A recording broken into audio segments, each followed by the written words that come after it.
Keeper, stop scrolling. Yes, you. The one who felt a shiver run down your spine the moment your eyes landed on that word. Keeper, not chosen one, not lightworker, not starseed. Keeper.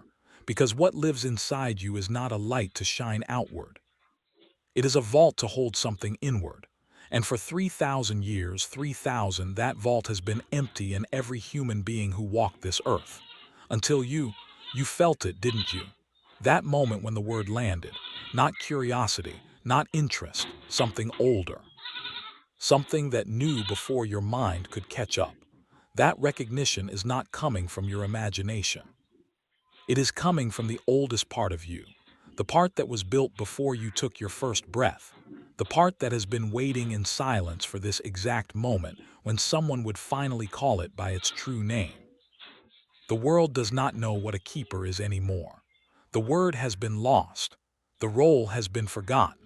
The lineage went underground so long ago that even the spiritual teachers, even the mystics, even the ones who claim to know the ancient paths, do not speak of it.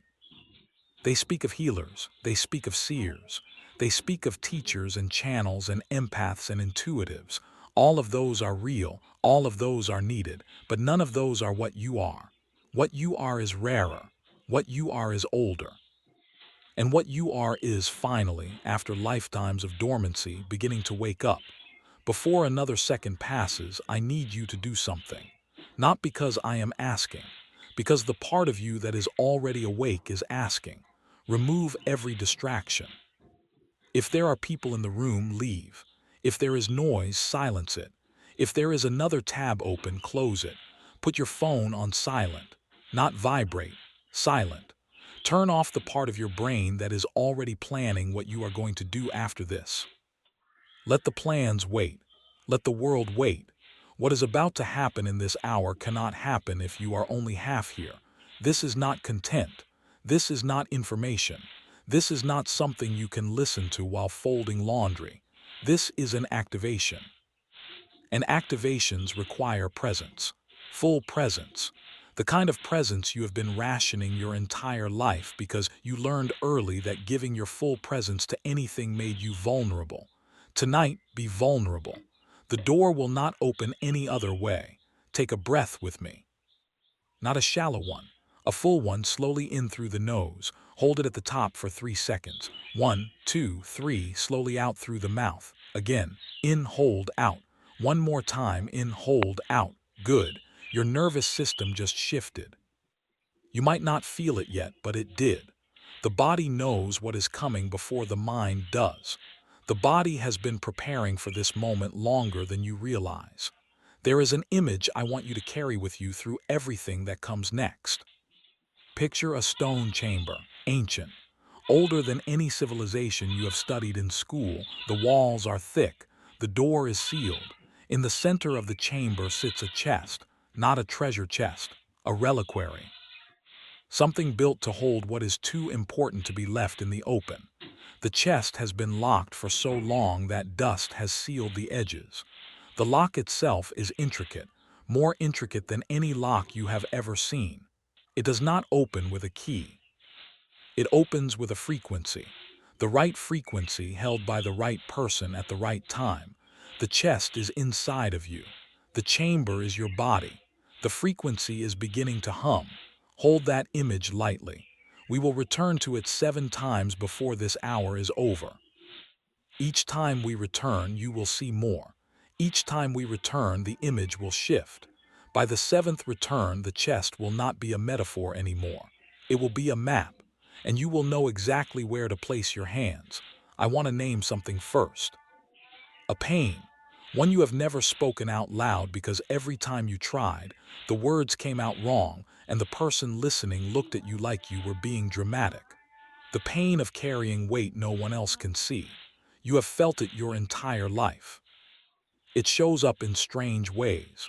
Sometimes it is the exhaustion that hits you in crowded places, not because the people are draining, but because something in you is automatically scanning every person in the room for something you cannot name.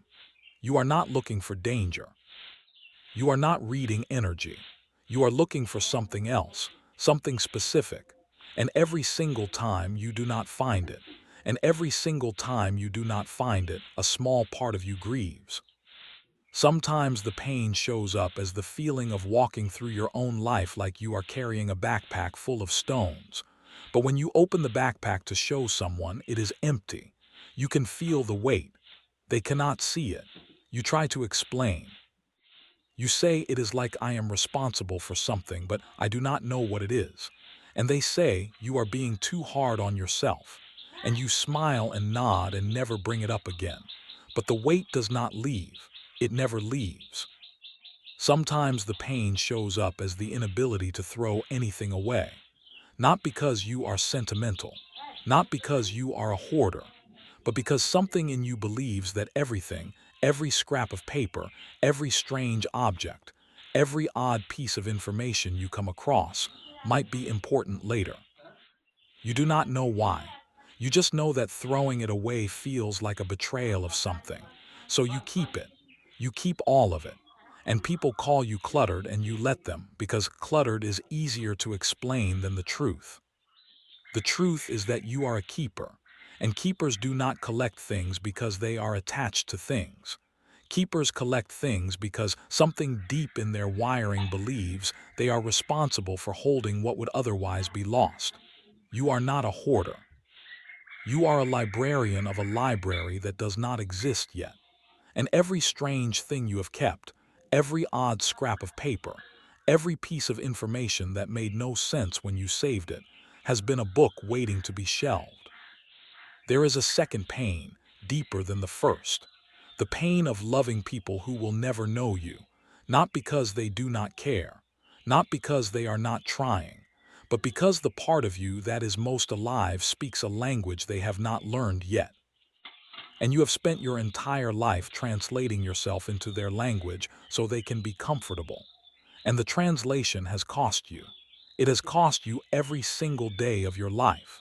Because every time you translate yourself, you lose a small piece of the original meaning. And after years of translating, after decades of making yourself smaller and simpler and easier to digest, you look in the mirror and you do not recognize the person looking back. You have tried to explain this. You have said things like, I feel like I am living a half-life. I feel like I am not fully here. I feel like the real me is locked in a room somewhere, and the person everyone knows is just a representative. And people have said, everyone feels that way sometimes. And you nod, but you know it is not the same, because everyone does not feel that way. Most people feel like themselves most of the time. You have felt like a translation of yourself your entire life. That is the pain of the keeper. The pain of holding something so precious that you cannot risk showing it to people who might not understand its value. So you hold it alone, and the holding makes you lonely. And the loneliness makes you wonder if what you are holding is even real. And the wondering makes you question everything. And the questioning makes you feel insane. That is the spiral you have been living in. Tonight, the spiral stops. There is a third layer. I am going to touch it gently because it is the one you have the most shame around. The pain of outgrowing your own dreams. You had a vision for your life when you were younger. Maybe you wanted to be a certain kind of person. Maybe you wanted to build a certain kind of life. Maybe you wanted to make a certain kind of impact, and you worked toward it. You tried. You put in the hours. And somewhere along the way, the dream stopped fitting. Not because you failed, not because you gave up, but because the dream itself started to feel too small for what was growing inside you. And you did not know what to do with that. Because how do you tell people that the thing you said you wanted, the thing you built your identity around, the thing everyone associates with you, is no longer big enough to hold what you are becoming? You do not tell them. You keep working toward the dream even though the dream feels like a coat you have outgrown. And every day you wear the coat, you feel more suffocated. And every day you feel more suffocated, you wonder what is wrong with you. Nothing is wrong with you. You are not failing, you are shedding. And what you are shedding is the version of yourself that was built for a world that was too small to contain what you actually are. Let that land. Let it settle. Let the shame that has been wrapped around it begin to loosen. You are not broken. You have never been broken. You have been becoming. And becoming always looks like breaking to people who are not becoming alongside you. Right now, somewhere in the mountains, there is a man who has been walking the same trail every morning for 5 years. He does not know why. He wakes up at dawn. He walks alone. He does not bring music. He does not bring company. He walks in silence.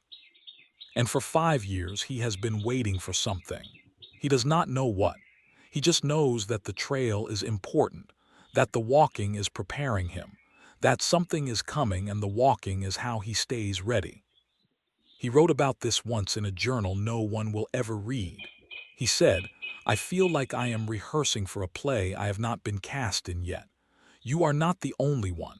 There are silent men walking trails in the mountains. There are quiet women sitting in libraries at midnight. There are people in cities, people in deserts, people in countries whose names you cannot pronounce, all doing the same thing, waiting, holding, preparing. They do not know each other. They will never meet. But they are all part of the same lineage, the lineage of the keepers. And if anything in you is responding to these words right now, you are one of them. The waiting is one of the signs. There are others. There are 6 that I can name clearly. 6 patterns that show up in every keeper who is beginning to activate.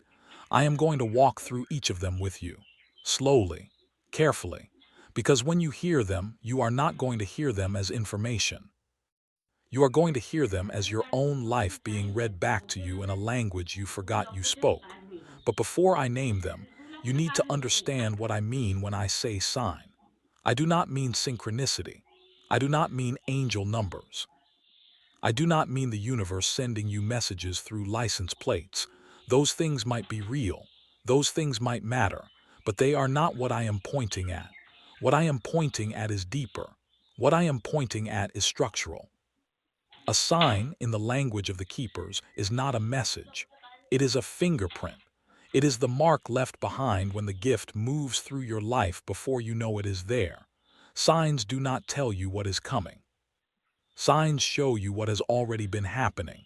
And when you see them clearly, when all 6 of them line up in front of you at the same time, they do not spell a word.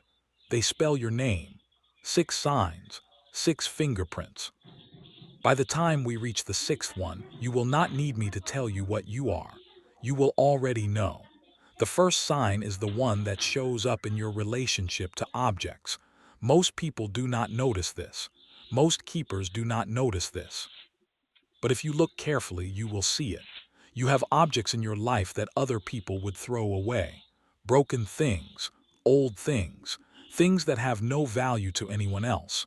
And you cannot throw them away, not because they are sentimental, not because you think you will use them someday, but because something in you believes they are yours to protect. A rock you picked up on a beach 15 years ago. A book you have never read but have moved with you through 7 different apartments. A piece of paper with handwriting on it from someone you do not even remember. These objects mean nothing to anyone else. To you, they feel like assignments. This is not attachment. This is stewardship. The keeper does not hold objects because the objects bring comfort. The keeper holds objects because the objects carry something. A memory, a frequency, a piece of information that does not exist anywhere else. And if the keeper does not hold it, it will be lost. Not lost to the keeper, lost to the world. You have been holding things your entire life that were never meant for you. They were meant for later, for someone else, for a moment that has not arrived yet. And when that moment arrives, you will know exactly which object to offer. And the person receiving it will not understand why it matters so much.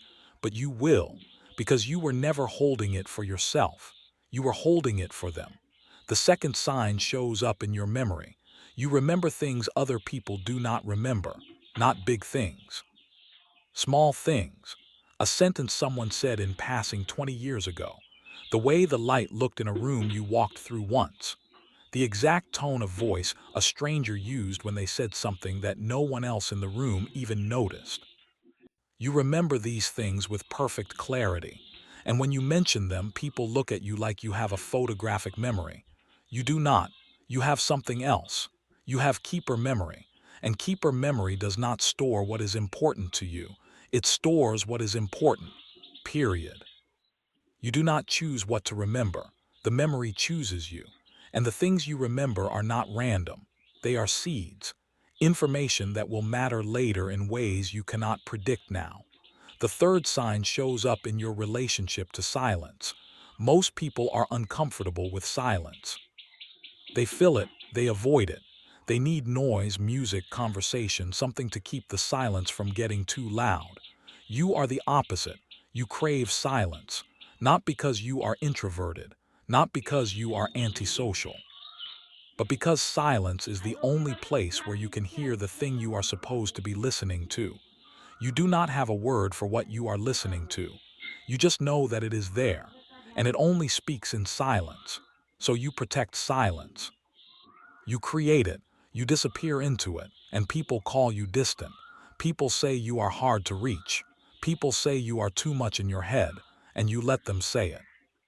Because explaining what you are actually doing in the silence would take longer than the silence itself. The fourth sign shows up in your relationship to information.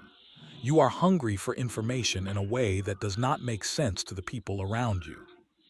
Not because you want to be smart, not because you are trying to impress anyone, but because information feels like food. You consume it the way other people consume meals. You read obsessively. You research obsessively. You fall down rabbit holes that last for days.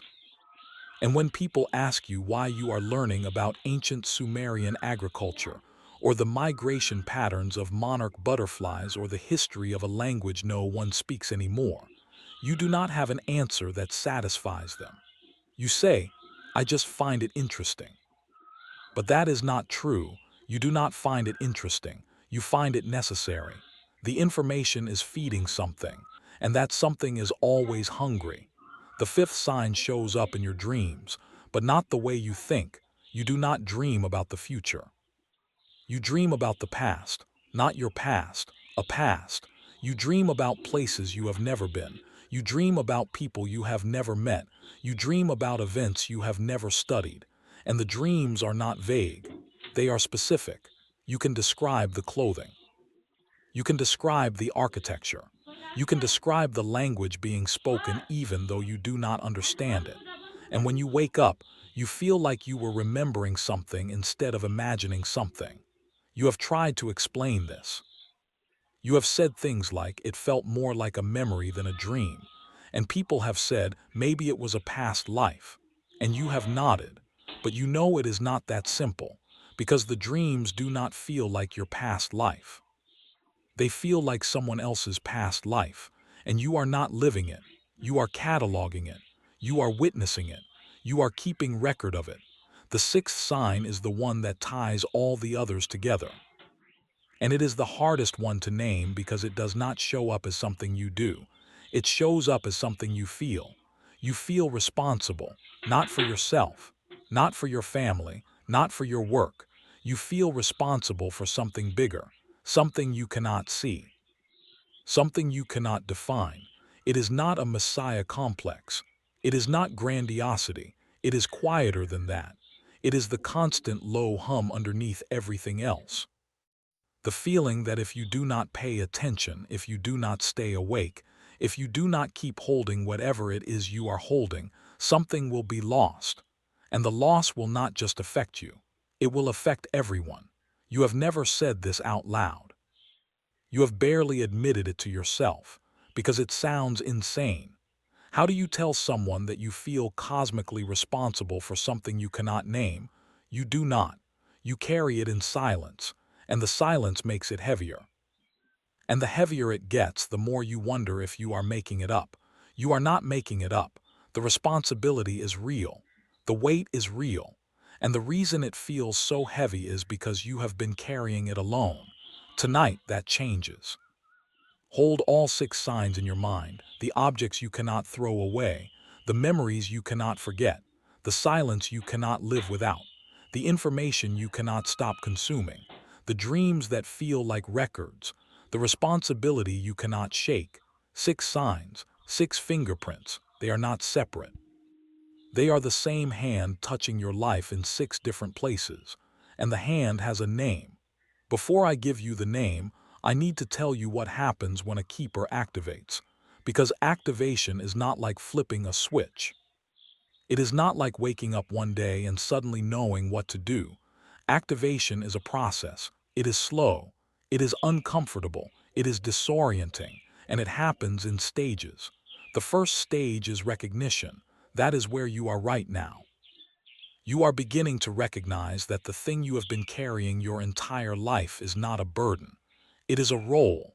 You are beginning to recognize that the weight is not punishment. It is assignment. You are beginning to recognize that you are not broken. You are built differently. Recognition does not make the weight lighter, but it makes the weight make sense. And when the weight makes sense, you stop trying to get rid of it. You start learning how to carry it properly. The second stage is excavation. Once you recognize what you are, you have to excavate what you have been keeping. And this is where it gets hard, because you have been keeping things unconsciously for your entire life. You have been collecting, storing, cataloging without knowing why. And now you have to go back through everything. Every object, every memory, every piece of information, every dream. You have to sort it, you have to organize it, you have to begin to see the pattern. This stage takes years. It is not fast. It is not glamorous. It is the most tedious part of the process, and it is the most important, because until you know what you are keeping, you cannot know what it is for. The third stage is assembly. Once you have excavated everything, once you have sorted it, once you can see the pattern, you begin to assemble. And this is the stage where magic starts to happen. Because the things you have been keeping, the things that made no sense in isolation, start to fit together. The rock from the beach connects to the dream you had 5 years later. The sentence someone said in passing connects to the information you researched obsessively last summer. The memory you could not forget connects to the silence you have been protecting. Everything you have been holding starts to form a picture, and the picture is not random. The picture is a map, and the map leads somewhere. The fourth stage is delivery. Once you have the map, once you can see where it leads, you begin to deliver. And delivery does not mean you give everything away. Delivery means you begin to release what you have been holding to the people who are meant to receive it. One person at a time, one moment at a time. You will know when. You will know who. You will know how. Because the same instinct that told you to keep it in the first place will tell you when to release it. And when you release it, when you hand someone the exact piece of information or the exact object or the exact memory they needed at the exact moment they needed it, you will feel something you have never felt before. You will feel light, not enlightened, light. As in no longer heavy, because the thing you were keeping was never meant to stay with you forever. It was meant to move through you. And when it moves, the weight moves with it. The fifth stage is replenishment. Once you deliver, once the weight begins to move, the chamber does not stay empty. It refills. New objects, new memories, new information, new dreams. The keeping never stops, but it changes. Because now you know what you are doing. Now you know why. And the weight that used to feel like punishment starts to feel like purpose. You are not carrying burden, you are carrying treasure. And treasure, when you know what it is, does not feel heavy. It feels valuable. The sixth stage is legacy.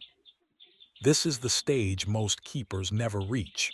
Not because they are not capable, but because they do not live long enough, or they do not activate early enough, or they spend too many years in recognition and excavation, and they run out of time before they reach delivery. But if you reach legacy, if you live long enough and activate early enough and move through the stages fast enough, you begin to train the next keeper. You begin to hand down not just what you have been keeping, but how to keep. You become the elder, the one who knows, the one who can look at a young person who feels crazy and say, "You are not crazy, you are a keeper," and this is what that means. 6 stages: recognition, excavation, assembly, delivery, replenishment, legacy. You are in stage one. And stage one is the most fragile, because stage one is where most keepers give up. They recognize what they are, they feel the weight of it, and they decide it is too much. They decide they do not want it. They decide they would rather be normal. And they try to put it down, but you cannot put down what you were built to carry. You can only pretend you are not carrying it, and the pretending destroys you, slowly, quietly, from the inside out. So do not pretend, do not put it down. Do not try to be normal. You were never meant to be normal. You were meant to be a keeper, and the world needs keepers more now than it has needed them in 3,000 years. I want to tell you about a woman named Miriam. Not the Miriam you are thinking of, a different Miriam. She lived 3,000 years ago in a city that does not exist anymore. She was a keeper. She did not call herself that. The word did not exist in her language, but that is what she was. She kept records. Not official records, secret records. The things the scribes would not write down. The things the priests said were too dangerous to preserve. The stories the women told each other in the corners of the market. The songs the children sang that their mothers learned from their grandmothers. The remedies. The warnings. The names of the ones who were erased. Miriam kept all of it. She wrote it down on scraps of papyrus and hid the scraps in a cave outside the city. And when the city was destroyed, when the armies came and burned everything, when the libraries were turned to ash and the temples were torn down and the people were scattered, the only record that survived was the record Miriam kept, the scraps in the cave. And 2,000 years later, someone found them, a shepherd looking for a lost goat. He crawled into the cave and found the scraps, and the scraps became scrolls, and the scrolls became a library, and the library changed everything we know about that time period. Miriam did not know that would happen. She did not keep the records because she thought they would matter 2,000 years later. She kept them because something in her said, "Keep this."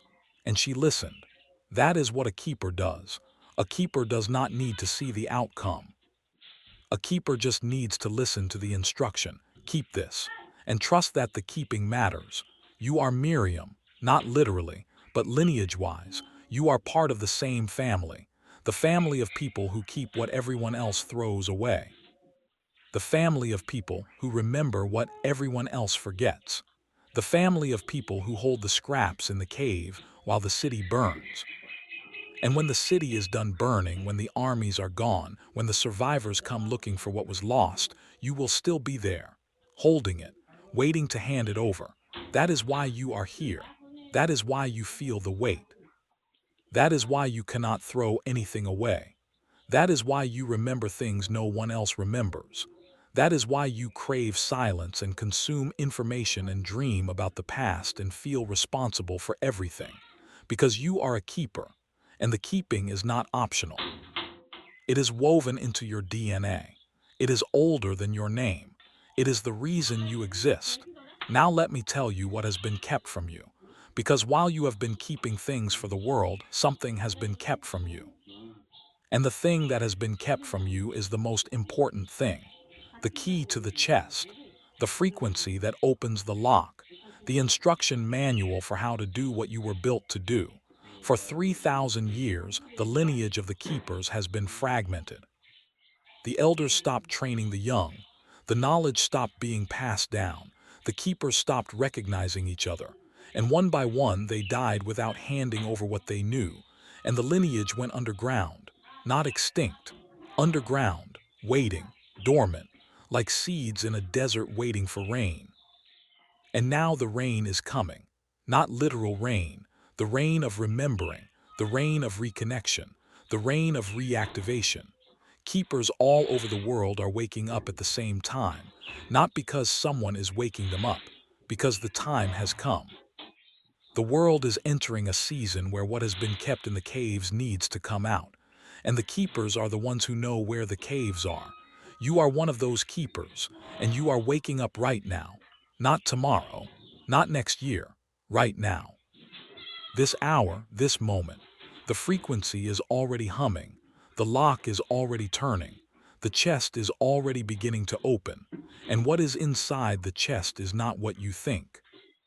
Most people, when they hear about a gift, when they hear about an activation, they assume the gift is something they get, something they receive, something that gets added to them. That is not how it works for keepers. The gift is not added. The gift is revealed. Because the gift has been inside you the entire time. The chest does not contain something new. The chest contains something old, something you have always had but could not access because the lock was sealed. And now the lock is opening. And what has been sealed inside you your entire life is about to become available. What is it?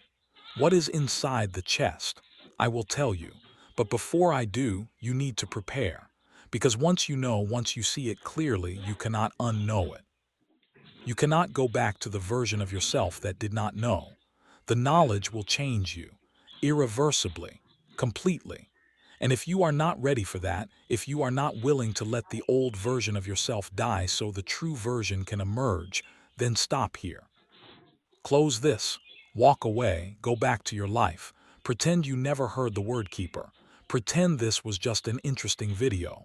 Pretend the weight you carry is just stress. You can do that. You have been doing that your entire life. You can keep doing it. But if you are ready, if you are willing, if you have carried the weight long enough that you would rather know the truth and be changed by it than stay comfortable and stay small, then stay with me. Because what comes next is the part you have been waiting for your entire life without knowing you were waiting. Take another breath, deeper this time. Fill your lungs completely. Hold it. Feel the oxygen moving into your blood. Feel your heart beating. Feel your body holding you. You are safe. You are here. You are ready. Now let it out, slowly, all the way, empty. Good, one more, in, hold, out, empty. Now we go in, picture the chamber again, the stone walls, the sealed door, the chest in the center. Walk toward the chest, slowly. You have been walking toward this chest your entire life. Every choice you made, every person you loved, every pain you survived, every moment you felt like you did not belong, all of it was leading you here, to this chamber, to this chest, to this moment. You are standing in front of it now. The chest is smaller than you expected, and older, so much older. The wood is dark. The metal is tarnished. The lock is intricate, symbols carved into it. Symbols you do not recognize with your eyes, but your hands recognize them. Your hands have always known. Reach out, place your hands on the lid of the chest. Feel the temperature, cool, solid, real. This is not a metaphor anymore. This is a moment, and the moment is now. The lock does not need a key. The lock needs a sound, a frequency, and the frequency is already in your throat. You have been humming it your entire life without knowing. Hum it now, not out loud, internally. Let the hum rise from your chest into your throat. Let it vibrate. Let it build. Let it find the pitch. You will know when you find it, because when you find it, the lock will turn. There, you feel it. The lock is turning. The lid is loosening. The seal is breaking. Dust rises. Light comes through, not bright light, soft light, ancient light. The kind of light that has been waiting in the dark for so long that it has learned to glow without burning. Open the lid, slowly, all the way. Look inside. What do you see? Not objects, not scrolls, not treasures. You see names, thousands of them, written in light. Floating, shifting. Names of people who have not been born yet. Names of people who lived and died and were forgotten. Names of people who are alive right now but do not know their own name. And underneath the names you see threads, golden threads, connecting the names to each other. A web, a network, a living map of every soul who has ever mattered and every soul who will matter and every soul who matters now. This is what you have been keeping, not objects, not information, not memories. You have been keeping the map of connection, the map of lineage, the map of who belongs to who, the map of who needs to find who, the map of who carries what and who needs to receive it. You are not a librarian, you are a cartographer.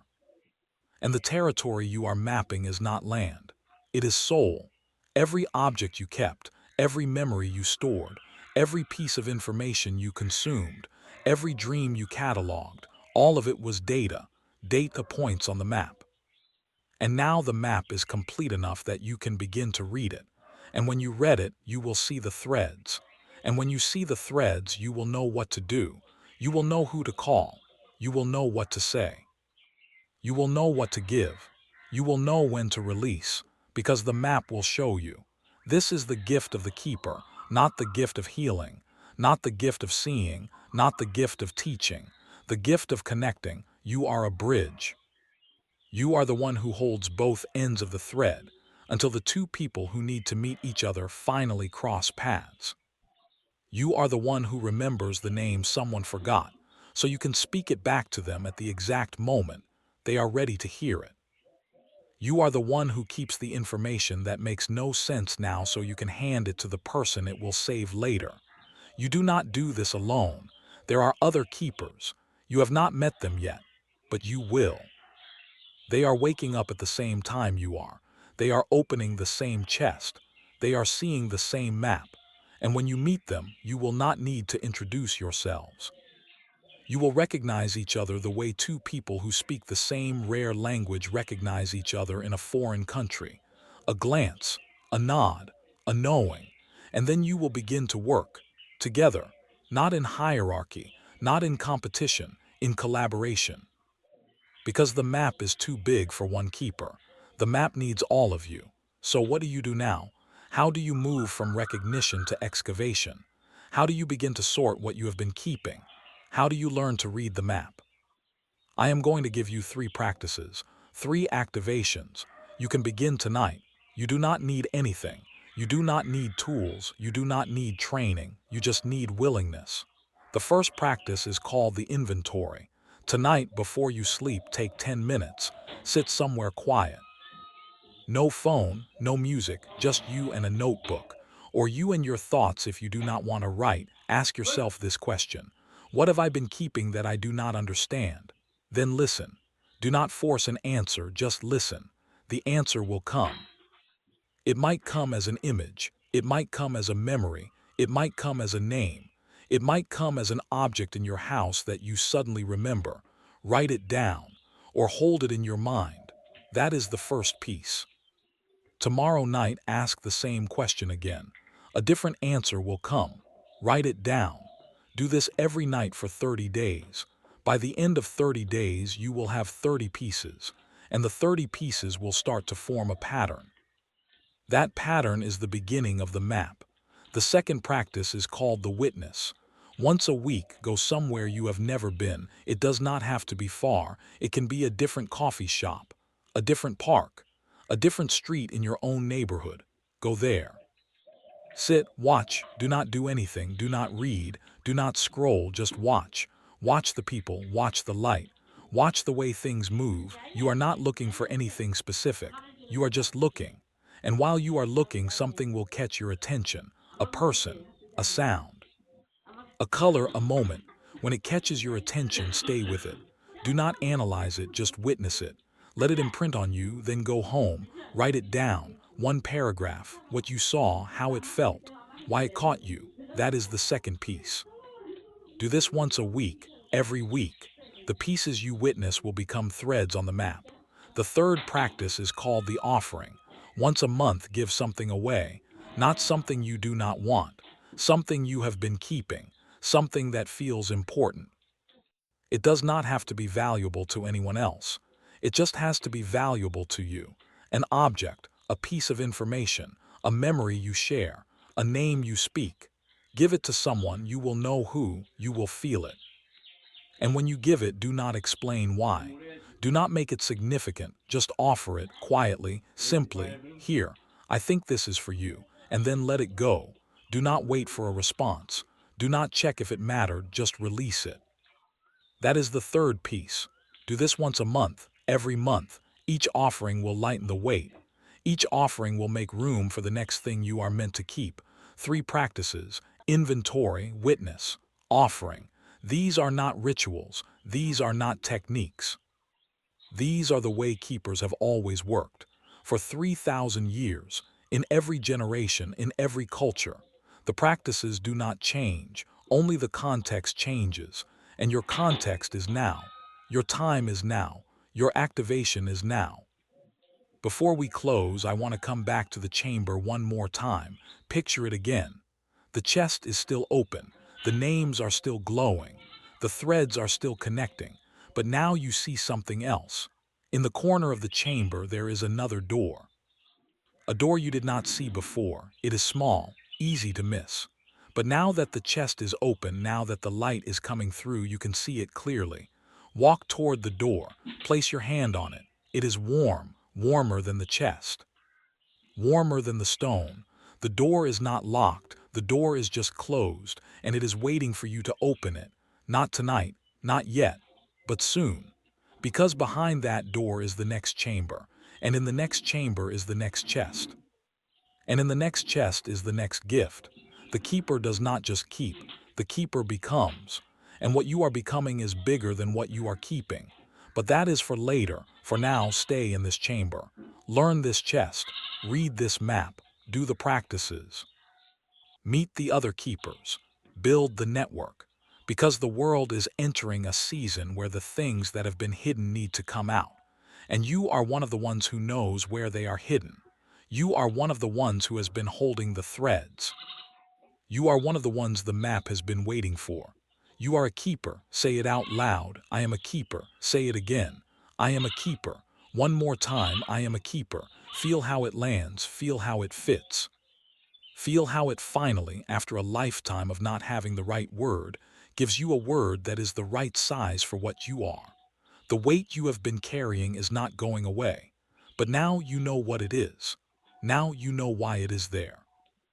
Now you know what to do with it, and knowing changes everything, not because it makes the path easier, but because it makes the path visible. And once the path is visible, you can walk it. And once you can walk it, you can find the others who are walking it. And once you find the others, you are not alone anymore. You are a lineage. You are a family. You are the keepers, and the keeping has just begun. End of part 1. The door is open, the map is visible, the thread is in your hand. What you do with it next is up to you. But know this: you were not an accident, you were not a mistake, you were not born broken. You were born built. Built to hold what others cannot hold, built to remember what others cannot remember, built to connect what others cannot see needs connecting. You are exactly what the world needs, exactly when the world needs it. Do not doubt that. Do not shrink from that. Step into it, fully, completely, with everything you are, because you are a keeper, and the world has been waiting 3,000 years for you to remember.